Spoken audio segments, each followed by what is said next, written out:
Hello, Bacha Party. Welcome to Commerce Adda 24/7. My name is Harsh and I'm your business studies mentor. और बेटा आज हम लोग discuss करने वाले हैं सुपरविजन के बारे में। सुपरविजन जो है वो डायरेक्टिंग चैप्टर का ही पहला पार्ट है। जैसा कि मैंने आपको पिछली वीडियो में बताया था कि डायरेक्टिंग के बेसिकली 4 पार्ट हैं, सुपरविजन, मोटिवेशन, लीडरशिप और कम्युनिकेशन।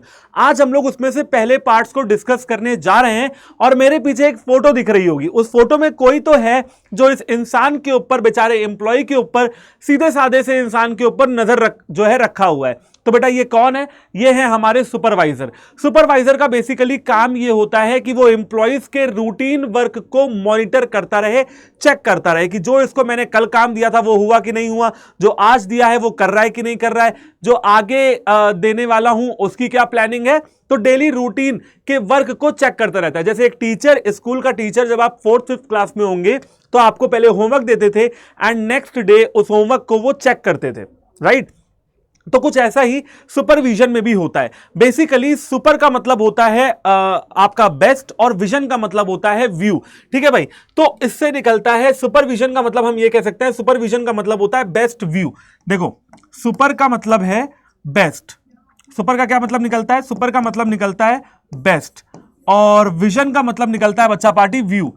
तो अब जो ये सुपरवाइजर है ना, जो लोगों पे नजर गड़ा के रखा हुआ है ना, उसका काम है कि लोगों के ऊपर प्रॉपर तरीके से नजर रखे कि जो काम मैंने दिया था, जो काम ऑब्जेक्टिव को अचीव करने के लिए करना चाहिए था, वो लोग कर रहे हैं या नहीं कर रहे हैं। तो ऊपर से नजर गड़ा के रखना इसका काम होता है। बेसिकली जैसा कि मैंने आपको बताया कि सुपरविजन 2 वर्ड से मिलकर बनता है, एक आता है सुपर और एक आता है विजन। तो सुपर का मतलब होता है बेस्ट और विजन का मतलब होता है व्यू, कि ये जो इंसान है ये बेस्ट व्यू रखता है इसके ऊपर। और ये एम्प्लॉय बेचारा अपना काम कर रहा होता है, बट उसके ऊपर नजर रखी जाती है कि जो मैंने काम दिया था वो ये इंसान प्रॉपर तरीके से कर रहा है या नहीं कर रहा है। देखो, ये सब कुछ किया जाता है ताकि प्लान अपने अकॉर्डिंग इंप्लीमेंट हो जाए, जो प्लान में लिखा गया है वो चीजें हों और ऑब्जेक्टिव्स कंपनी के अचीव हो जाएं। बेसिकली यही है। नजर रखने का मतलब उसको नेगेटिव सेंस में मत लेना कि कोई आपके ऊपर नजर रख रहा है, ऐसा कुछ नहीं है। नजर रखने का मतलब है कि हाँ भाई, जो काम हमने दिया था, जो प्लान हमने बनाए थे, जो डेट्स, जो शेड्यूल्स आपको हमने दी थी, आप उनके अकॉर्डिंग काम कर रहे हो या नहीं कर रहे हो। तो सुपरविजन एक ऐसा फंक्शन है जहां पे एक सुपरवाइजर एश्योर कर रहा है that the work is being done as per the plan और नॉट एंड इंस्ट्रक्शंस और नॉट। जो काम है, जो वर्क है, सुपरविजन वो फंक्शन है जहां पे आप एश्योर कर रहे हो कि जो काम है वो is being done as per the plans and instructions are not, कि वो काम इंस्ट्रक्शंस और प्लान्स के अकॉर्डिंग हो रहा है या नहीं हो रहा है। सुपरविजन का बेसिकली इतना ही काम है कि देखना कि एम्प्लॉयज हमारे प्लान या इंस्ट्रक्शन के हिसाब से काम कर रहे हैं या नहीं कर रहे हैं। अब चलिए बात करते हैं सुपरविजन के कैरेक्टरिस्टिक्स या फीचर्स की। सबसे पहला कैरेक्टरिस्टिक है यूनिवर्सल एक्टिविटी। ऐसा क्यों कहा गया है? देखो यार, सुपरविजन ना एक टीचर अपने स्टूडेंट के ऊपर रखता है। पिछली क्लास में याद करो एग्जांपल दिया था कि टीचर स्टूडेंट को डायरेक्टिंग करता है, लॉयर क्लाइंट को करता है, डायरेक्शन देता है, डॉक्टर पेशेंट को डायरेक्शन देता है। बेटा वैसे ही सुपरविजन का भी खेल है। हर इंसान का कोई ना कोई अथॉरिटी है। कहते हैं ना, हर बाप का एक बाप है जिसको हम क्या कहते हैं? दादाजी कहते हैं। तो सुपरविजन का भी यही मतलब है कि किसी ना किसी पे कोई ना कोई तो नजर रखेगा ही रखेगा। आप अगर ऑर्गेनाइजेशन में हैं, अगर काम कर रहे हैं, तो कोई होगा आपके काम को देखने वाला, जज करने वाला।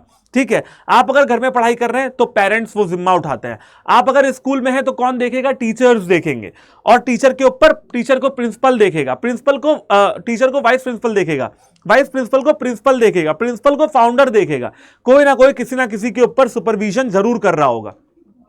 चलो, फिर आता है important function of directing function. Directing का एक बहुत इंपॉर्टेंट पार्ट है सुपरविजन। देखो यार, डायरेक्टिंग तो बेटा जी तब करेंगे ना, डायरेक्टिंग तो तब होगी ना जब आप किसी के ऊपर नजर रख पाओगे।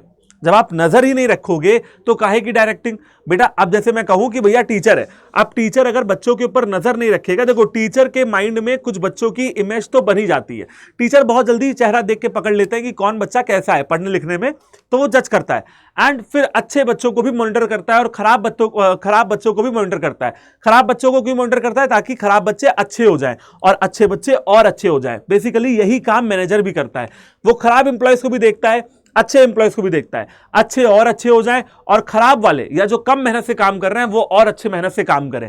बेसिकली सुपरविजन डायरेक्टिंग का एक बहुत इंपॉर्टेंट पार्ट है, क्योंकि नजर रखेंगे तभी तो पता लगेगा ना कि काम अच्छे से हो रहा है या नहीं हो रहा है। फिर उसके बाद प्रॉब्लम पता लगेगी एंड प्रॉब्लम से सॉल्यूशन निकलेगा। चलो फिर आता है बच्चा पार्टी कॉन्टिन्यूअस प्रोसेस। मैंने आपको बताया था बेटा पिछली क्लास में planning, organising, staffing, directing, controlling, supervision, motivation, communication, leadership, हर चीज कंटिन्यूअस है, कुछ भी वन टाइम नहीं है। मैनेजमेंट की जितनी भी चीजें हैं ना बेटा, सब कॉन्टिन्यूअस है। और ये 2-3 पॉइंट तो फीचर के याद कर ही लो, कॉन्टिन्यूअस है ना, यूनिवर्सल वैलिडिटी, यूनिवर्सल एप्लीकेशन, ये हर जगह आप लिख के आ सकते हो क्लास 12 के पेपर में। तो अब कॉन्टिन्यूअस प्रोसेस है डायरेक्टिंग, सुपरविजन बिल्कुल है, क्योंकि ऑब्जेक्टिव आपको नए नए मिलेंगे।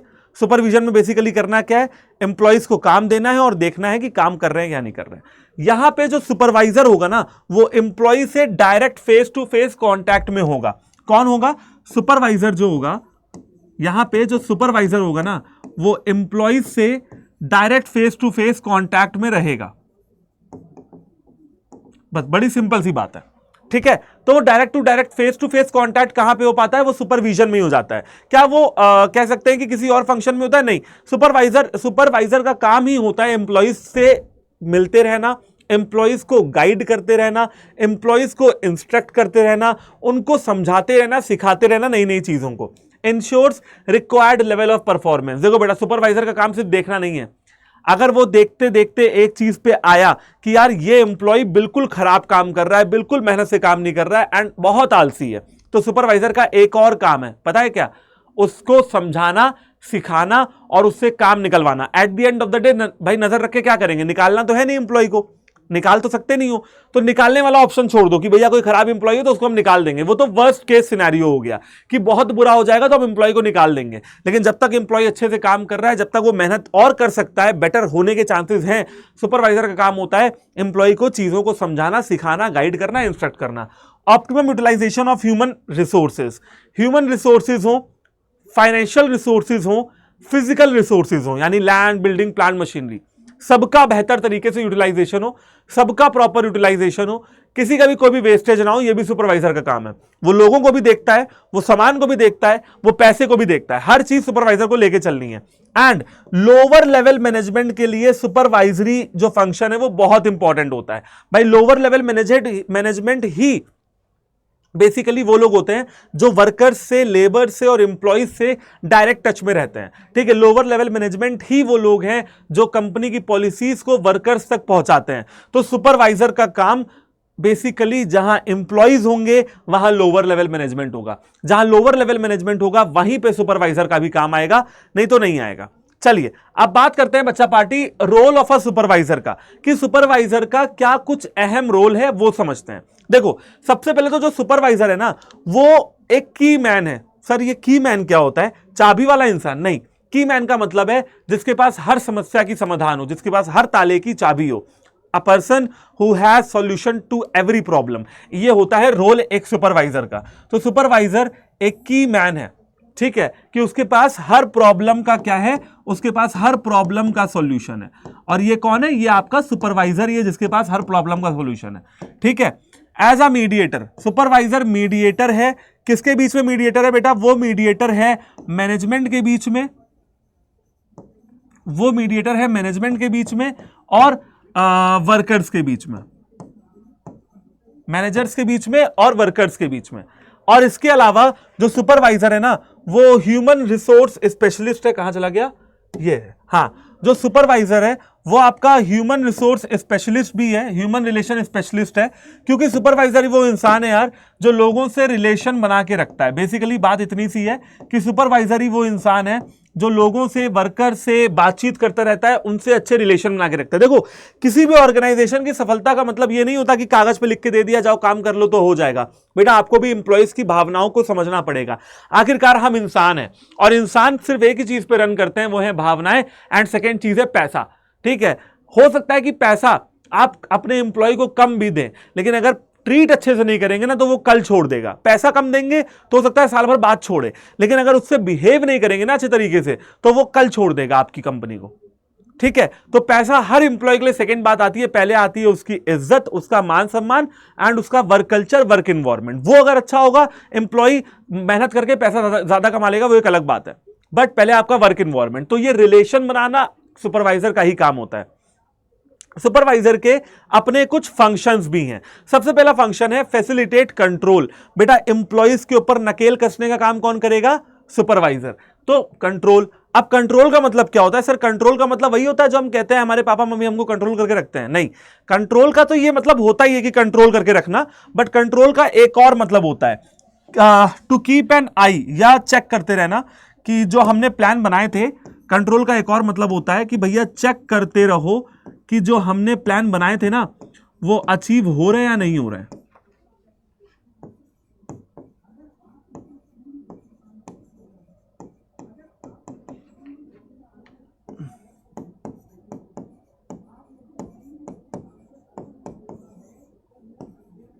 ठीक है, बेसिकली जो प्लान में ऑब्जेक्टिव लिखे थे वो अचीव हो रहे हैं या नहीं हो रहे हैं। जो हमने अपना मिशन था, जो हमने शेड्यूल सोचा था, उस शेड्यूल पे काम कर रहे हैं कि नहीं कर रहे हैं, ये चेक करना भी सुपरवाइजर का ही काम होता है। सारे रिसोर्सेज का प्रॉपर तरीके से यूटिलाइजेशन हो रहा हो। रिसोर्सेज तीन तरीके के होते हैं। पहला फाइनेंशियल, मतलब पैसा सही तरीके से इस्तेमाल हो रहा हो। दूसरा ह्यूमन, यानी कि लोगों का सही तरीके से इस्तेमाल हो रहा हो। और तीसरा आता है आपका फिजिकल रिसोर्सेज, यानी कि लैंड, बिल्डिंग, प्लांट, मशीनरी, यानी कि फिजिकल एसेट्स का सही तरीके से इस्तेमाल हो रहा है कि नहीं, ये चेक करने का काम भी एक सुपरवाइजर का ही होता है। फिर आता है थर्ड, डिसिप्लिन मेंटेन करने का काम भी सुपरवाइजर का होता है। देखो बेसिकली बेटा हर ऑर्गेनाइजेशन में डिसिप्लिन मेंटेन करना बहुत जरूरी है। टाइम को लेके, खाना खाने को लेके, आने जाने को लेके, छुट्टी को लेके, एक ऑर्गेनाइजेशन में डिसिप्लिन होना चाहिए। स्कूल में डिसिप्लिन होता है, आर्मी में डिसिप्लिन होता है, मिलिट्री में डिसिप्लिन होता है, बच्चा पार्टी, हर जगह डिसिप्लिन होता है। तो डिसिप्लिन जो है ना वो मेंटेन कराना एक सुपरवाइजर का ही काम होता है। वर्कर से फीडबैक लेते रहना कि बेटा बताइए आपकी क्या प्रॉब्लम है, क्या उसके सॉल्यूशंस आपको लगता है, तो उनकी प्रॉब्लम्स को पूछना है ना, उनके सॉल्यूशंस को पूछना। ठीक है, इसके अलावा उनको फीडबैक देते रहना, प्रॉब्लम, सॉल्यूशन, और उनको फीडबैक वगैरह देते रहना भी किसका काम है? वो भी आपके सुपरवाइजर का ही काम है। Improves communication and improves motivation. Basically last में ये दो पॉइंट आते हैं कि भैया एक सुपरवाइजर का काम होता है कि वो लोगों से बातचीत करता रहे और लोगों को मोटिवेट भी करता रहे। ठीक है, फीडबैक का मतलब क्या है कि भैया लोगों से पूछते रहो कि तुम्हें कोई दिक्कत तो नहीं है, काम अच्छे से हो रहा है कि नहीं हो रहा है, तुम्हारा क्या फीडबैक है काम को लेके, एंड उनसे बातचीत करते रहो, उनको मोटिवेट करते रहो। तो काफी रंग बिरंगा हो गया ये हमारा चार्ट, और आप सारी चीजों को यहां पे एक बार देख सकते हो। अच्छा, एक चीज और कि यार अभी ना कुछ चीजें बची हुई थी, तो जरा वो भी देख लेते हैं। यहां पे हमने पिछली वीडियो में एक चीज कवर करनी थी जो नहीं कर पाए थे, बट इस वीडियो में हम लोग वो करेंगे, जो कि है principle of directing. Directing, supervision खत्म हो चुका है। सुपरविजन में इतना ही है। बेसिकली आपको सुपरविजन का मतलब पता होना चाहिए, उसके फीचर्स, सुपरवाइजर कौन होता है और उसकी इंपॉर्टेंस क्या क्या है। सुपरविजन में इतना ही है। बात करते हैं यार डायरेक्टिंग के प्रिंसिपल्स के बारे में, क्योंकि यह भी एक इंपॉर्टेंट टॉपिक है जहां से आपको डायरेक्टिंग के बारे में बहुत ज्यादा ओवरव्यू निकल के आता है। आपके पास कंटेंट जितना भी हो बेटा बिजनेस स्टडीज में, वो हमेशा कम ही रहता है, ये बात समझ लो। ठीक है, आखिरकार बिजनेस स्टडीज एक थ्योरेटिकल सब्जेक्ट है, एंड थ्योरेटिकल सब्जेक्ट में आप कितना बेहतर तरीके से, कितना प्यारे तरीके से लिख के आते हो ना, ये आपका बहुत ज्यादा डिपेंड करता है चीजों को लेके। ठीक है, जी हां बिल्कुल, चलो जी। ठीक है, तो बात करते हैं यार डायरेक्टिंग के प्रिंसिपल्स के बारे में। सबसे पहला अगर कोई प्रिंसिपल है तो वो है principle of maximum individual contribution. देखो डायरेक्टिंग का जो प्रिंसिपल है ना, मैंने आपको बताया था कि डायरेक्टिंग का मतलब क्या होता है। डायरेक्टिंग का मतलब होता है लोगों को डायरेक्शन दिखाते रहना, लोगों को उनकी राह दिखाते रहना। ठीक है, तो डायरेक्टिंग में जब कोई भी मैनेजर अगर डायरेक्टिंग करेगा तो वो क्या सोचेगा कि यार मैं ये डायरेक्टिंग कर रहा हूं, मैं मोटिवेट कर रहा हूं, मैं बातचीत कर रहा हूं, मैं सुपरविजन कर रहा हूं, मैं लोगों के ऊपर नजर रख रहा हूं, तो मेरा एक ही मेन टारगेट है, और वो टारगेट है कि सारे लोग अपना 100% निकाल के दें। सारे लोग क्या करें? अपना 100% निकाल के दें। ठीक है, तो ये उनका टारगेट हो जाएगा। ठीक है, कि हर इंसान अपना 100% डाले। जैसे मैं टीचर एक बच्चों से क्या कहता है कि बच्चे अगर तुम पढ़ाई कर रहे हो, नहीं कर रहे हो तो छोड़ दो, अभी छोड़ दो। अगर तुम्हारा पढ़ाई में मन नहीं लगता है, लीव इट। ठीक है, go and do some other activity. Cricket खेल लो अगर क्रिकेट खेलना पसंद है। कुल मिला के सफलता से मतलब है पढ़ाई करके लो, क्रिकेट खेल के लो, फुटबॉल खेल लो, कुछ मत करो, 1-2 साल आराम कर लो पहले, और फिर डिसाइड कर लो कि लाइफ में क्या करना है। ऐसा भी कर सकते हो, कुछ भी कर सकते हो। तो अगर आप पढ़ाई कर रहे हो, या अगर आप स्विमिंग कर रहे हो, अगर क्रिकेट खेल रहे हो, गाना गा रहे हो, डांस कर रहे हो, तो अपना 100% डालने का, नहीं तो नहीं करने का वो काम। बड़ी सिंपल सी बात है। तो डायरेक्टिंग में भी यही हो रहा है कि भैया अगर वर्कर काम कर रहा है तो वो अपना 100% कॉन्ट्रीब्यूशन दे उस काम को लेके। फिर आता है हार्मोनी ऑफ ऑब्जेक्टिव। बेटा हार्मोनी ऑफ ऑब्जेक्टिव का मतलब क्या होता है? बेसिकली हार्मोनी का मतलब होता है कि यार सारे लोगों का एक ही टारगेट हो, और वो टारगेट क्या हो? कि ऑर्गेनाइजेशन के ऑब्जेक्टिव अचीव हो पाए। तो हार्मोनी मतलब होता है मिलजुल के रहना, ठीक है। तो सारे ऑब्जेक्टिव मिलजुल के रहें, यानी कि जो भी लोग काम, ऑब्जेक्टिव का मतलब है जो भी काम मैं करूं, जो भी काम ये करे वो करे, जितने भी लोग यहां हैं जो भी लोग काम करें, मेरे अलावा 99 लोग और हैं, हम सब 100 लोग हैं, तो सबका एक ही ऑब्जेक्टिव, ऑर्गेनाइजेशन के ऑब्जेक्टिव को अचीव करना, ठीक है। चलो अब बात करते हैं थर्ड प्रिंसिपल की, जो कि है यूनिटी ऑफ कमांड। और यूनिटी ऑफ कमांड का बेसिकली काम क्या होता है? यूनिटी ऑफ कमांड आपने पढ़ा होगा प्रिंसिपल ऑफ मैनेजमेंट वाली मेरी क्लास में। प्रिंसिपल ऑफ मैनेजमेंट का वन शॉट भी चला गया है चैनल पे, तो जाके वन शॉट भी देख सकते हो। आज मैं आपको बताऊंगा कि आपको वन शॉट्स कहां मिलेंगे और पार्ट्स के वीडियो कहां मिलेंगे, अगर आप मेरी इस वीडियो को देख रहे हो। तो यूनिटी ऑफ कमांड पे तुम अगर जाओगे, मैं एक बार और बता दे रहा हूं, बेसिकली यूनिटी ऑफ कमांड क्या कहता है कि एक इंसान को ना सिर्फ एक ही इंसान गाइड करे, यानी कि अगर ये सबऑर्डिनेट है और ये मैनेजर है, तो ये सबऑर्डिनेट एक ही मैनेजर से ऑर्डर ले, दो लोगों से ना ले, दो लोगों से कंफ्यूजन होता है।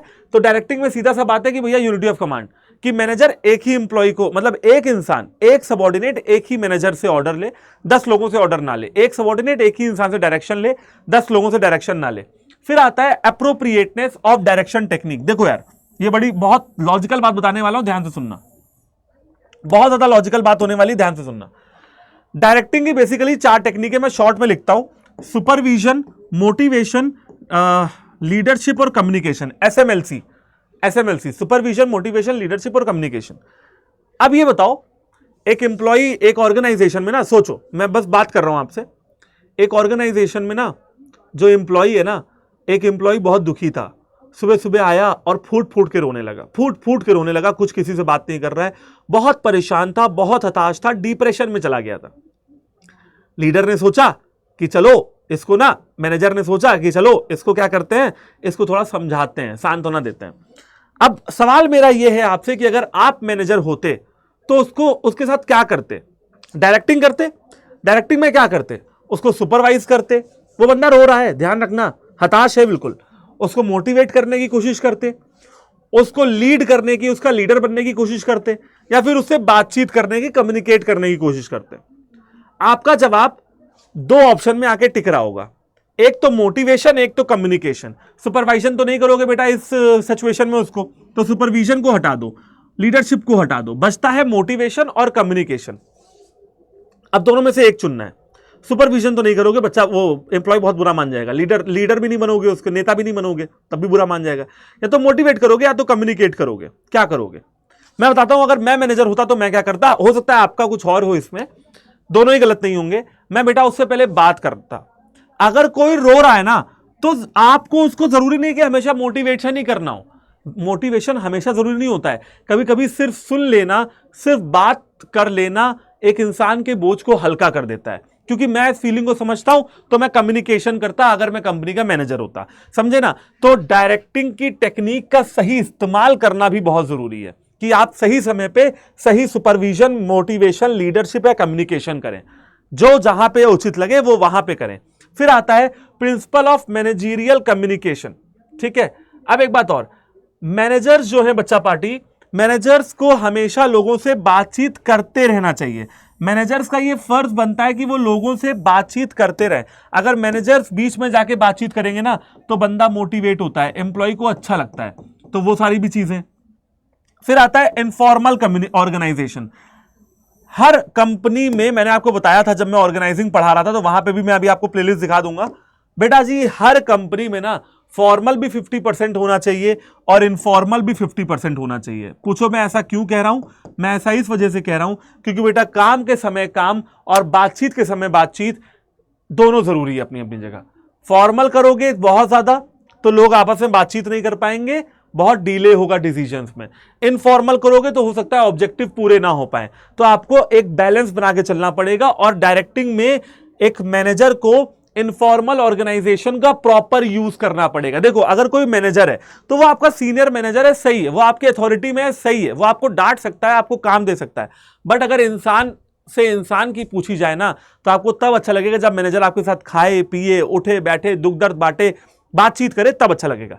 फिर आता है प्रिंसिपल ऑफ लीडरशिप। एक मैनेजर को हमेशा लीडर भी हो सकता है एक मैनेजर, तो उसमें भी कोई दिक्कत नहीं है, ठीक है। एंड फिर आता है प्रिंसिपल ऑफ फॉलो थ्रू। बेटा फॉलो थ्रू का मतलब ये है फॉलो अप लेते रहना कि आपका काम हुआ या नहीं हुआ। फॉलो अप का मतलब है क्या बेटा कि आपका काम हुआ या नहीं हुआ। आप कह सकते हो ना कि एक डायरेक्टिंग करने वाले का हमेशा ये फर्ज बनता है कि वो ये देखता रहे कि जो उसने प्लान बनाए थे, जो उसने चीजों को एम्प्लॉयज को दिया था करने के लिए, वो काम एम्प्लॉयज कर पा रहे हैं या नहीं कर पा रहे हैं। मतलब पूछते रहना हाल चाल एंड काम काज के बारे में। आई होप कि बच्चों आप लोगों को ये बात समझ में आ गई होगी।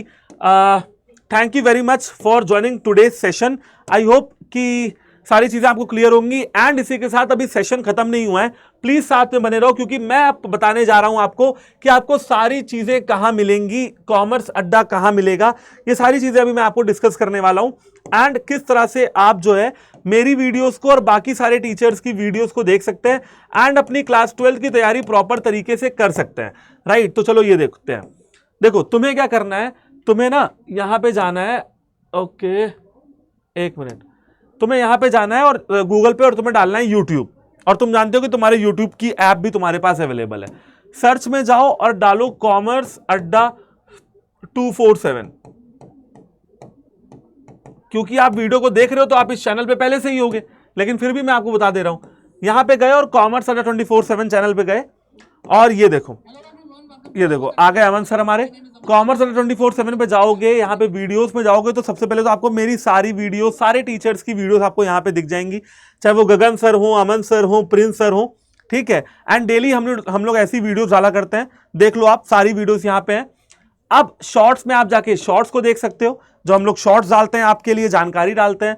आप लाइव में जा सकते हो एंड अगर आप प्लेलिस्ट में जाओगे ना तो मैं अपनी प्लेलिस्ट आपको दिखा देता हूं। यहाँ पे ये देखो, क्लास 12 की बात कर रहे हैं तो ये देखो, ये मेरे वन शॉट की प्लेलिस्ट है और यहां पे आपको सारी वन शॉट दिख जाएंगी। इसके बाद बैक कर लेते हैं और ये मेरी पार्ट्स की प्लेलिस्ट है। यहां पे अगर आप जाओगे ना तो मेरे आपको क्लास 12 के सारे पार्ट्स मिल जाएंगे। ओके ये है, ये देखो, देख लो यार, सारे पार्ट्स चैप्टर नंबर 1 से शुरू किया है एंड 1 महीने के अंदर अंदर सब कुछ पढ़ा दिया है आपके डायरेक्टिंग तक। तो ये सारी देखो, स्टाफिंग तक पढ़ गया है, डायरेक्टिंग अभी पढ़ा रहा हूं, डायरेक्टिंग भी पढ़ जाएगा। इन वीडियोस को आप कवर कर सकते हो अपने कॉमर्स अड्डा 24/7 चैनल पे जाके एंड अपने सिलेबस को एक अलग पहचान दे सकते हो। मेहनत से तैयारी करो यार, क्लास 12 का जो हाफ ईयरली है वो आने वाला है एंड इसी के साथ साथ आपके बोर्ड्स के पेपर भी धीरे धीरे नजदीक आ जाएंगे। अगस्त का महीना मान के चलो बीत गया है, मतलब उंगलियों पे गिन सकते हो अपने एग्जाम के मंथ को। सितंबर, अक्टूबर, नवंबर, दिसंबर, जनवरी, फरवरी से पेपर है। 6 महीने आपके पास बचे हुए हैं, 5 महीने मान के चलो, क्योंकि फरवरी से पेपर शुरू हो जाएंगे आपके। पहला पेपर बिजनेस का नहीं होगा तो अकाउंट्स का तो होगा ही होगा, इंग्लिश का तो होगा ही होगा, तो कोई ना कोई है, आप मान के चलो फरवरी से पेपर शुरू हो जाएंगे। 5 महीने आपके पास लेफ्ट हैं प्रीवियस, और काम बहुत है करने को। प्रीवियस ईयर क्वेश्चन पेपर करना है सर, सैंपल पेपर करना है सर, मॉक टेस्ट लगाने हैं सर, सीयूटी की तैयारी करनी है सर, क्लास 12 की तैयारी करनी है सर, एंड सब्जेक्ट बहुत ज्यादा है। तो यार ये एक फ्री प्लेटफॉर्म है, यूट्यूब का इस्तेमाल करो, सारी वीडियोस को देखो, मेरी ही नहीं सारे टीचर्स की। Thank you very much and जय हिंद।